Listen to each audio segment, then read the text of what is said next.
Hi, I'm Luna. Hi, I'm Luna. Elise is my mom. This week on the show, how Tiny Desk concerts became a huge platform for hip-hop artists. Also, Why some words you might know from therapy crept into everyday conversation. All right, let's start the show. Hey y'all, you're listening to It's Been a Minute from NPR. I'm your guest host, Elise Hu. We have a great reason this week to celebrate the Tiny Desk concert series from NPR Music. The show is up for a BET Award for Best Hip Hop Platform. Tiny Desk concerts have been a cultural force for years now, thanks to the internet. They're known all over the world as a way to enjoy stripped-down performances from big names you already know. They're also a showcase and a launchpad for lesser-known artists you might not know. Musicians from all genres have played the tiny venue, but now the Tiny Desk concert has become a legit curator of the best hip-hop music out there. So today we brought on someone who's been central to bringing more hip-hop artists and Black artists to our NPR listeners and our viewers online. Hello, I am Bobby Carter. I'm the series producer for the Tiny Desk. Tiny Desk? Yeah, that thing. That thing. I don't think anyone listening to this won't know what a Tiny Desk concert is, but if folks have been under a rock or they came off a spaceship from another planet, just describe what a Tiny Desk concert is. Yeah, a Tiny Desk concert is a short, intimate performance behind a desk in a real office space. Just 3 or 4 songs, about 15 minutes long. You have a small audience of staff members, maybe 5-6 feet away from the performance itself. That's right. Some of the world's biggest musicians play during a regular workday on the 4th floor of NPR's Washington headquarters. At the office, millions of people eventually tune in. The actual desk they're performing at belongs to NPR's Bob Boylan, the host and co-creator of the show. Each tiny concert is filmed for YouTube by a small team that cranks them out, 2-3 times a week. Bobby says the show's popularity has been a happy accident. You know, it started as Bob's pet project, him bringing in artists that he loved. Right. You know, a few years later, he started to listen to other people bring their ideas to the table for who they would like to see at the Tiny Desk. And then the fact that what it is now, it's the happiest, biggest accident ever. Bobby was generous enough to talk with me about the history of Tiny Desks, where the producers want to take it, and give us a peek at some of the stories from behind the scenes. Or behind the desk, I guess. So I've got to ask you, what makes a good Tiny Desk concert? Because I think that there's been, thousands produced now? Literally, today we filmed our 1003rd. That's wild. Yeah. It's so wild. The first thing that makes a good Tiny Desk is attitude and having the artists totally buy in to the concept. Especially the bigger the artist. If you have an artist who's used to playing arenas and stadiums or even theaters for that matter, on stage, you have everything sort of set up for you. You can hear yourself clearly with monitors. You have a lot of space to move around. That's not what this is. Tiny Desk is sort of flipping that concept on its head. There's no monitors. People are right in your face. You're fully exposed. I think what folks don't realize, if you're watching them from home, and if you're just even an artist who has seen it and never played a Tiny Desk before, is just how close you are to the NPR staffers that are in the audience. You actually have to snake through the crowd if there's a bunch of people there to see you. And you're probably closer to audience members than you normally are or ever are. And then there's no stage, right? You're really just protected by a desk. That's the only barrier. Yeah, that's right. You're eye level with your audience. You're completely disarmed. So it's less about the instrumental setup and it's more about the message you're trying to convey. Yeah. So again, I go back to attitude and understanding what the concept is. That's going to determine whether or not your show is special or not. When things are stripped down, a lot of that artifice, a lot of that pomp is stripped down. Yeah. What does it reveal? Who has done really well or has surprised you just by dint of the format? I always think about this artist by the name of Nick Hakim. Not necessarily a big pop artist, but his music is so highly produced. Lots of effects, lots of reverbs and echoes. You just know there's a lot that goes into the production when you hear the record But he was able to come in, do that, but strip away the effects and create something totally new. All live inside of you to find what you're looking for. He has one of my favorite shows, and I guarantee if people were to go back and watch Nick Hakim's Tiny Desk, they'll say, wow. You know what I mean? And it's a real challenge, and not everybody is going to be up for it. Hip hop isn't known for live instrumentation. That's not to say there aren't hip hop bands out there, because there are plenty. But, you know, the origin was all sort of DJs and electronic bass and beat machines and stuff like that. So taking that format and making it live, it has created some of the most compelling shows at the Tiny Desk ever. Yeah, yeah. When I think about when Freddie Gibbs and Madlib came to the Tiny Desk, that album, Pinata, was such a heavily sample-based project. They brought this band, El Michael's Affair, and the way that they were able to replay those samples and recreate that sound, and that was like the best. I even remember him saying in between the songs, it's like it's a high degree of difficulty with those rhymes. So, I think you're going to get some of the best shows when you have a hip-hop act or an artist or a band who can really, really take those songs in the recorded form and make them new. I love being surprised by these. You know, I've been at NPR for more than a decade, so I've been to tons of these, and I remember being in the audience, Bobby, for the T-Pain one, and all I knew T-Pain for was auto-tune, right? I know everybody's wondering where the auto-tune is going to come from. It's okay. I got it in my pocket. It's totally fine. We were floored. I remember people's jaws just dropping because he just brought it. He could sing. Like, he was belting stuff out like Jennifer Hudson.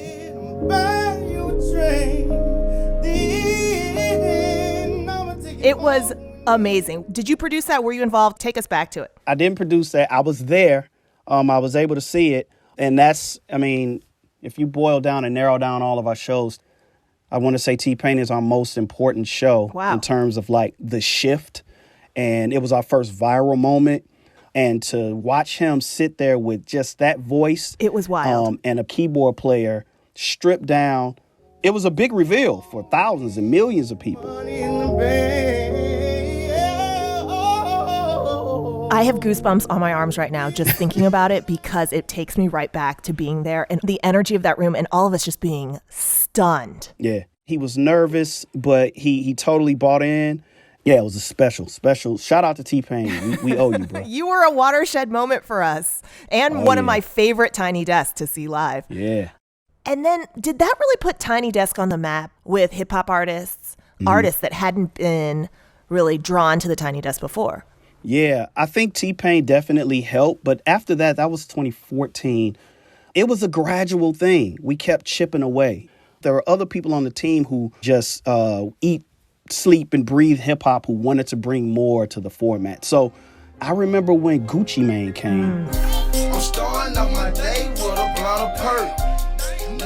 That one was really important, not necessarily for the performance, but just to show that Tiny Desk can sort of allow and create a platform for artists who don't necessarily create the feel-good hip-hop or the safe hip-hop. You know, Gucci Mane is known. He's a gutter street trap rapper, and not everyone in the building was happy that Gucci Mane was coming for a Tiny Desk. Got it. And you know what? We aren't going to make everybody happy. In fact, I love making people uncomfortable every now and again. It's okay. You know what I mean? So it took a while for Tiny Desk to really sort of embrace all of the subgenres of hip hop. There's so much between like a Fight the Power and a whatever the feel good hip hop song is. And listen, hip hop isn't necessarily the first thing that comes to mind when you think about NPR. Sure. Because there are just people here that don't necessarily understand the full scope of hip hop, right? I mean, I think wider audiences might have still not really accepted the full spectrum of hip hop. Depending on who and where you are, it isn't necessarily accepted or respected the way I feel it should be, right? So internally with respect, there is a fight for these artists. There's a respect to say, hey, they may not necessarily be speaking the language that you speak or you understand, but it's representing someone out there. I always say just because a picture isn't pretty, it doesn't mean it isn't valuable. There's someone out there who understands the world that Gucci Mane came from. And, Tiny Desk has the most youngest and diverse audience at NPR. So that says there's an audience that understands these artists and they want to hear more of it. For sure. And for you as a producer of Tiny Desks, why was it important for you to really bring these artists on the show and to put them on the map for audiences who hadn't been exposed before? Well, I'm a man in my 40s, which means that my upbringing was pretty parallel to hip hop. For sure. So I am hip hop to the core. You know what I mean? So you grew up with it. Yeah. It's who I am. So it was just very important for me to represent, sort of show people the power of hip hop. If we aren't bringing that type of music to our desks, we are doing the culture a disservice.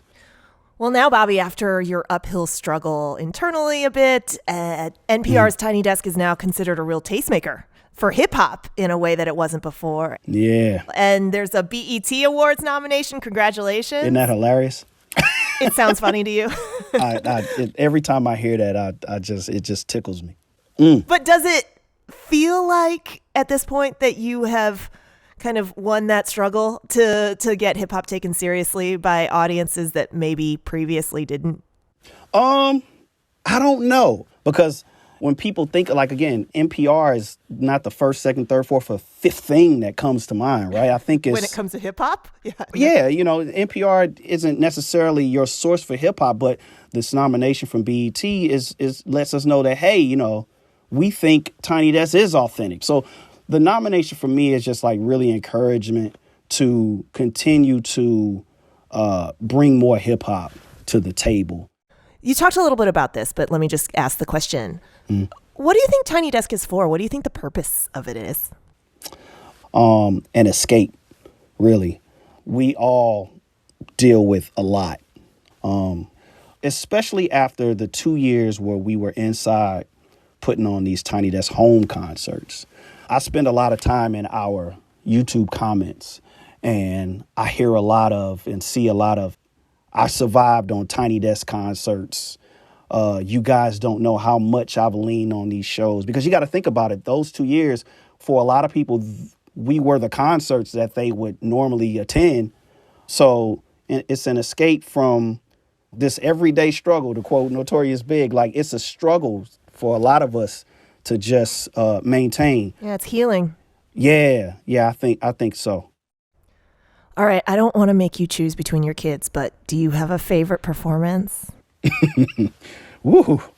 Well, listen, I put Anderson .Paak and Mac Miller on platform in a world of their own. Like, it's hard to even count them. Next level. They're just like But Sesame Street. Greetings, everyone, and welcome to Tiny Desk. Oh my gosh, that brings me chills too. Were you here for that? I wasn't, and I wanted to meet Grover my whole life. This does not look like Sesame Street to my cute and adorable eyes. You would have thought the Beatles were here. Yeah, I know. I remember there was a photo of one of our NPR producers. She was in tears. Burst into tears. Yeah. I was standing right there. And then I teared up seeing her burst into tears. She wasn't the only one that day. It was just a feeling. And they were everywhere. They were in studios. They were down in the lobby. They were all over the place. We're talking about the Sesame Street Muppets, the characters. They were all over our building. All over. Like, Big Bird was bumping into everything. Guys, remember, use your NPR voices. It was such a magical day. 2 days, actually. We spent time with them for 2 days. But for me, that was like the most gratifying show ever. All right. Before we let you go, any new projects we can get the scoop on? What do we have coming up? Just stay tuned this fall. We have some new stuff that you are going to fall in love with. I'll just say that. But stay tuned. We aren't done this year. All right. Bobby Carter, producer of NPR's iconic Tiny Desk series. Bobby, thank you so much. Elise, thank you so much. Coming up, another Tiny Desk producer joins Bobby to play a game of Who Said That? Tiny Desk Edition.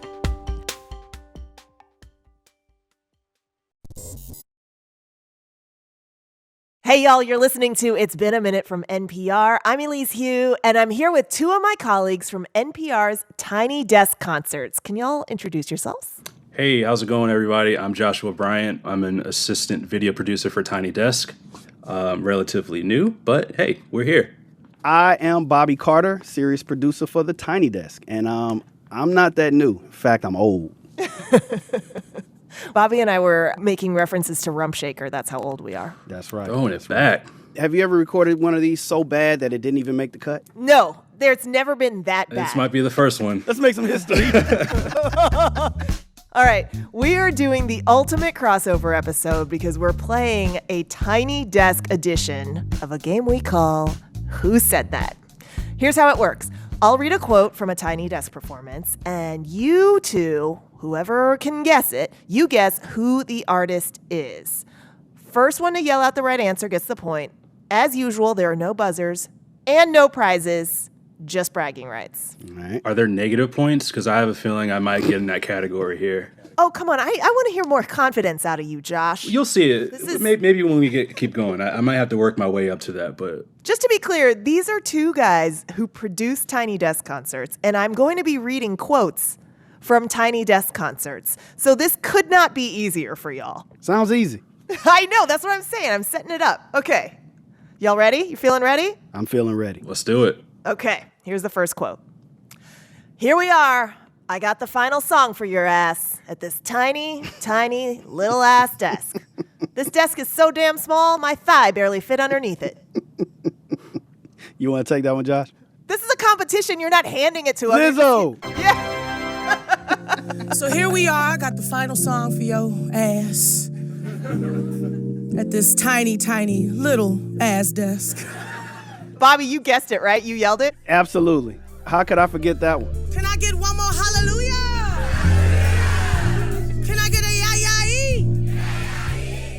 That was probably the most packed Tiny Desk that we've ever had in terms of actual bodies in the space.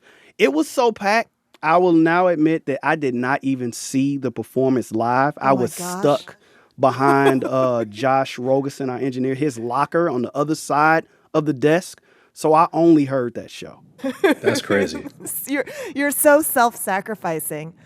But Bobby Carter, you got the point. That was Lizzo from her 2019 performance at the Tiny Desk. Hey-o. Hey-o. All right, 1-0. What you got, Josh? Come on, man. Let's play. This is your time. I'm working on it. We'll get there. Tie it up. I'm gonna get at least two of these. Okay, next quote.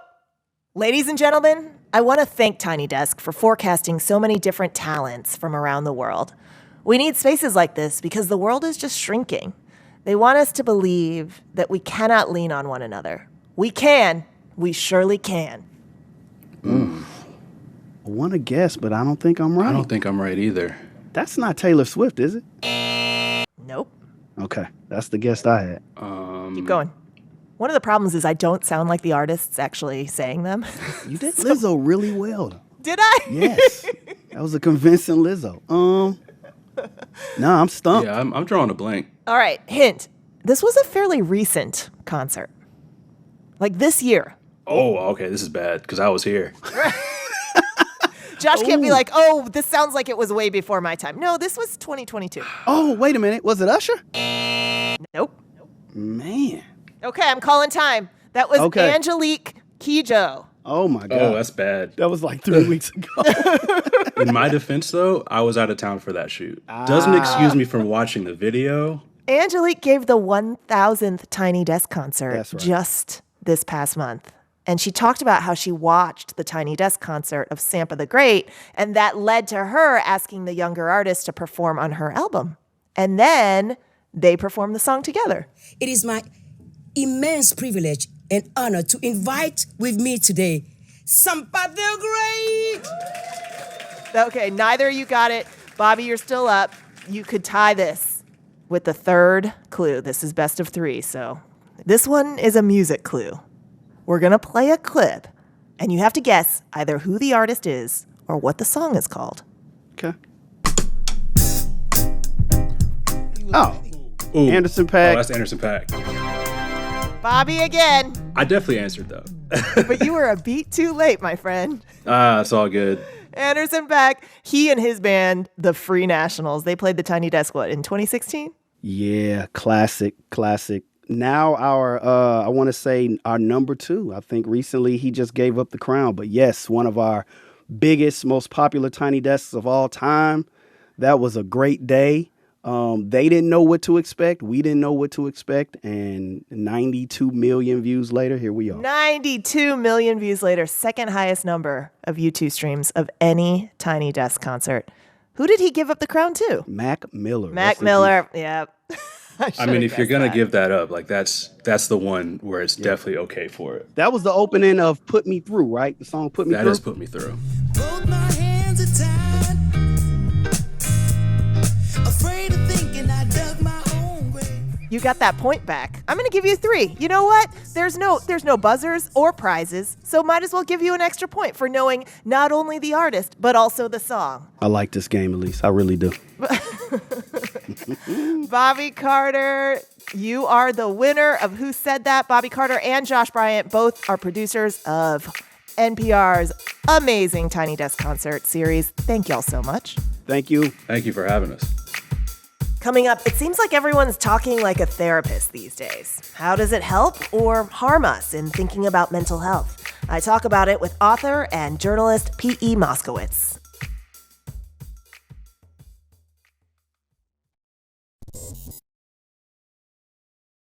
You've probably heard terms like trauma, toxic traits, narcissist, or ADD thrown around in conversation and in your online memes.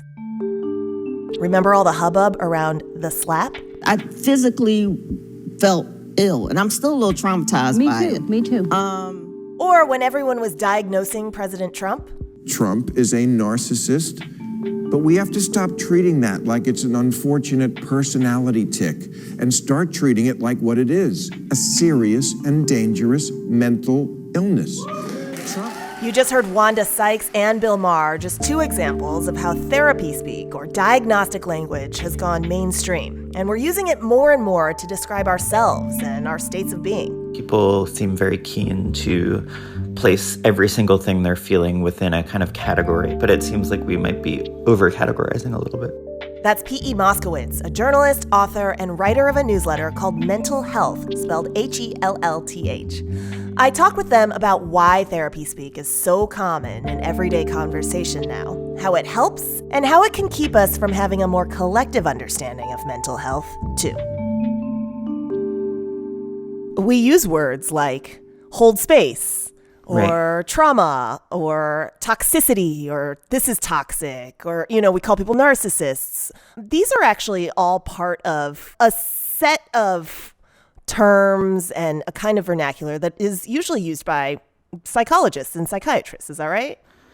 Yeah, I think what's interesting is that I think most psychologists and psychiatrists probably don't use these terms as much as we do at this point. When you talk to a therapist, they're not going to say like all these buzzwords every single second, but they've become such a part of our vocabulary that I feel like we use them to describe everyday experiences. And, that can be helpful. I mean, the use of the word trauma, I don't even think anyone was really using the word trauma 40, 50 years ago, right? Mm-hmm. And to be able to discuss what's happened to us in the past and how that can affect what's happening to us now can be really useful.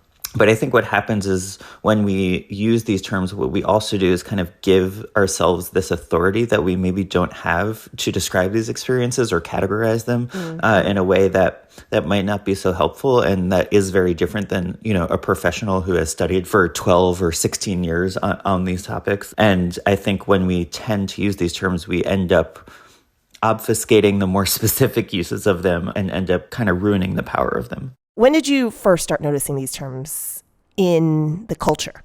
I guess probably in high school, and I'm older now. That was like 20 years ago at this point. ADHD back then was the diagnosis of the time. And I was diagnosed with it actually when I was in high school and prescribed medication for it. But everything was ADHD, like, oh, I'm so ADHD, I forgot to do my homework, or, oh, I'm so ADHD, I wasn't paying attention to what my friend was saying, or whatever. Oh, right. And it became a kind of personality trait more than a diagnosis. But I think the internet really ramped all of this up a lot, whereas before it was kind of these things people would talk about amongst friends. Now it's become this entire culture online of diagnosis, of defining yourself by trauma or a personality disorder or whatever it may be. I think the internet has kind of ramped up this categorization a lot. All right, so we are seeing an increase of diagnosis speak, therapy language in mainstream culture, but aren't we also seeing more diagnosis of mental illness? Yes. And I think those things are obviously related. I mean, we can't ignore how hard things are for people right now and encourage people to get all the help that they can. And when I speak on these things, people sometimes say, oh, I'm being anti-medication or anti-therapy. And I'm not anti any of those things. I'm on medication. I go to therapy. But what I am saying is that those things are not enough. Like, yes, we should all be encouraging people to really work on their mental health, go to therapy, take whatever medications they may need. But that is not a systemic solution to the severe crisis we are facing with the pandemic and with how people live these days. You might feel unsatisfied at work. You might feel like you're really lonely or whatever. And I think by defining yourself in a category, it allows you to kind of reach across that divide and find other people who share similar experiences or attitudes towards life as you do. And I think that can be a good thing. You find community, you find people who feel like you do. But I think the other thing is that it kind of lets us excuse those same conditions of life, that maybe what's really going on is that we are really lonely, or that we do feel like our jobs don't fulfill us, or that we feel like we have to work way too hard. And instead of identifying those legitimate and material concerns, we say, oh, well, it's a problem with my brain. And I think that becomes much easier and in a way more attractive, because to look at your own life or to look at the world and say so many things need to change is very scary. It's much easier to say, this is a symptom of something within myself. Something that's individually wrong with me rather than something that's wrong with the system or the collective, right? Yes, exactly. Earlier, I heard you say, though, that labeling can kind of create community, right? There is something helpful about being able to say, like, I have anxiety. This is the thing that I have. This is a problem that I identify with. And then if you have the same thing, you and I can kind of have a shorthand for being able to relate to one another. And I can see how that's helpful. But where could it be harmful when we really mainstream this classification or psychological classifications for one another? I think it becomes harmful when it becomes the overarching thing of your life. And I think this is true of kind of any categorization. I mean, I think about my personal life, being trans, being non-binary, and, those are labels too, right?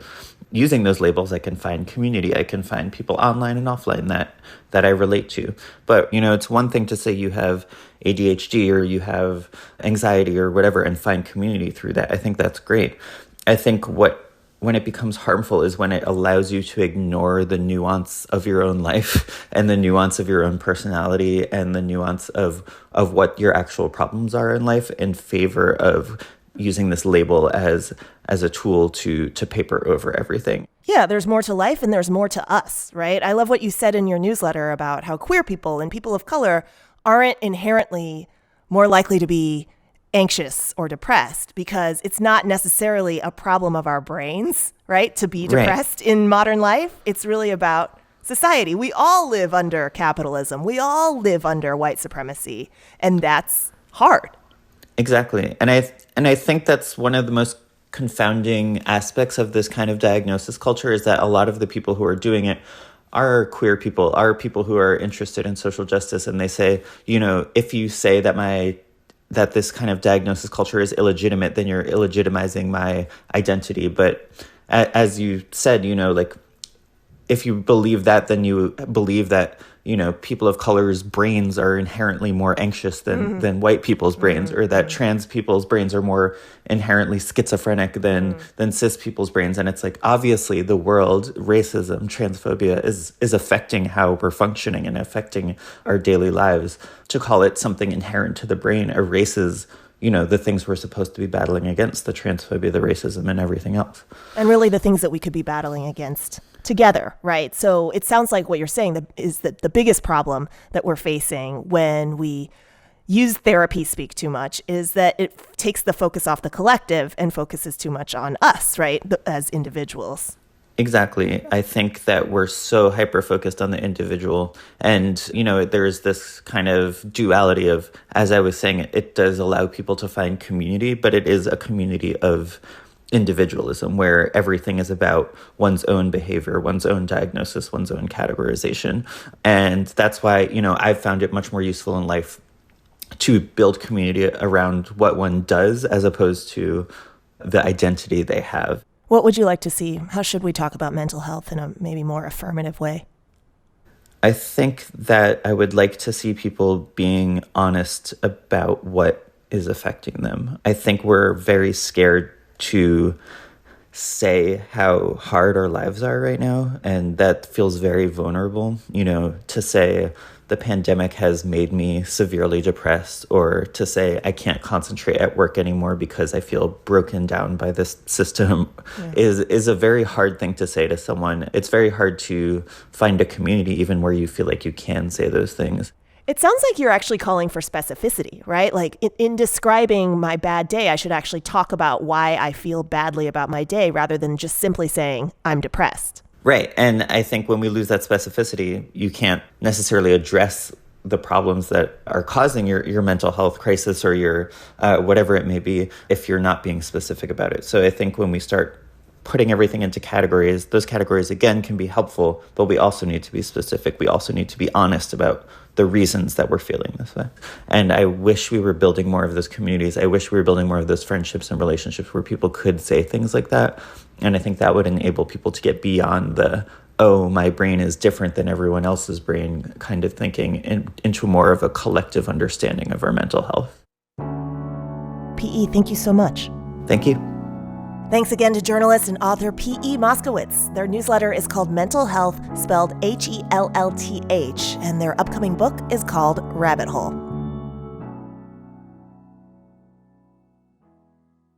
Before we end, y'all, something bittersweet. I want to give a special shout out to Andrea Gutierrez, one of this show's amazing producers.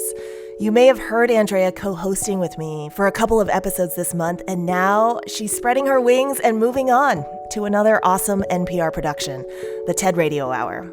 That means this is her last week at It's Been a Minute. It really snuck up on us. Andrea, we love you. We love your good humor, your vulnerability about the ideas we're constantly throwing around, even the zany ones.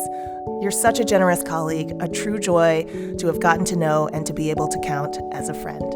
Andrea has made beautiful work for this show for 2.5 years, and it truly wouldn't be the same without her.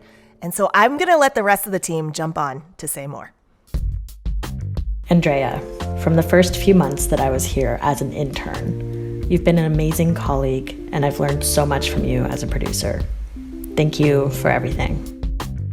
This is Verilyn. I want to say congratulations, I want to say good luck, and I want to say thank you. Thank you for your leadership and all the ways you've supported IBAM. Andrea, thank you always for making time to listen to any questions I've had. I could really feel that you care about how much the more junior producers on this team are growing, so I'll really miss that.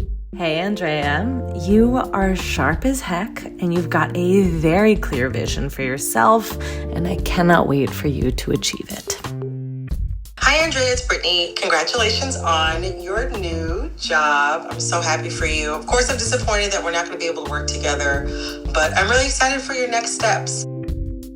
Hi, Andrea. It has been such an honor to work with you, and I could not have imagined making this show without you. Wishing you the best of luck on your next journey. You are going to do so many amazing things in your career, and we're just so proud of you.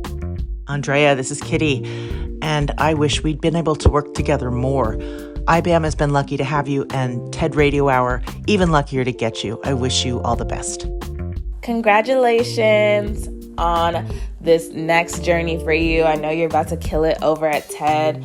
I am definitely pulling for you and know that this won't be the last time we speak.